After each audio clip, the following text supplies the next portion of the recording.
హరే శ్రీనివాస, అందరికీ నమస్కారం. సంధ్యారాణి ఛానల్కి స్వాగతం.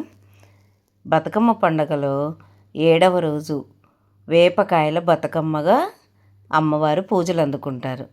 దీనికి ఒక చిన్న కథారూపం కూడా ఉంది. పురాణాలలో వేప చెట్టును అరమడుగు దేవత అని పూజిస్తారు. వేపాకులు, వేప పువ్వు, వేపకాయ అన్నీ ఆరోగ్యానికి మంగళకరమని భావిస్తారు. వేపలో విషనాశ శక్తి ఉందని మన పూర్వీకులు నమ్ముతారు.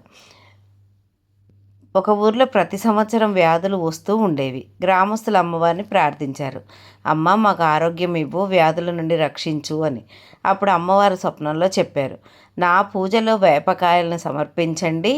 వేప నన్ను సూచిస్తుంది. వేపకాయలు మీ ఊరికి రక్షణగా ఉంటాయి. ఆ రోజు నుంచి వేపకాయలతో బతుకమ్మ చేసి అమ్మవారిని పూజించడం మొదలు పెట్టారు. అప్పటి నుండి ఆ ఊర్లో వ్యాధులు తగ్గిపోయాయని చెప్తారు. వేపకాయలు శరీర శుద్ధిని, ఆరోగ్యాన్ని సూచిస్తాయి. వేపకాయల బతుకమ్మతో కుటుంబానికి వ్యాధి నాశనం, ఆరోగ్యం, శ్రేయస్సు లభిస్తుందని విశ్వాసం. 7వ రోజు అమ్మవారిని పూజించేటప్పుడు వేపకాయలు, పాలు, జాగరితో తయారు చేసిన నైవేద్యం సమర్పిస్తారు. అందుకే 7వ రోజు బతుకమ్మను చాలా చోట్ల వేపకాయల బతుకమ్మ అని అంటారు. దీనికి చిన్న పాట కూడా కలదు.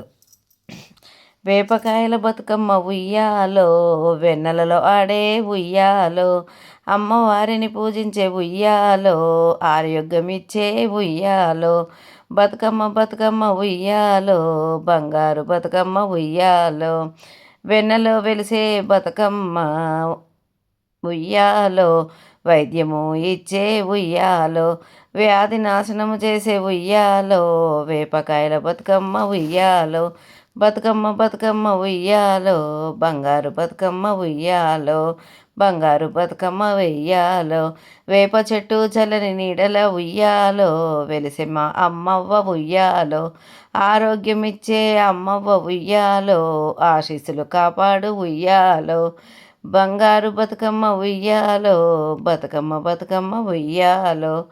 జై బతుకమ్మ.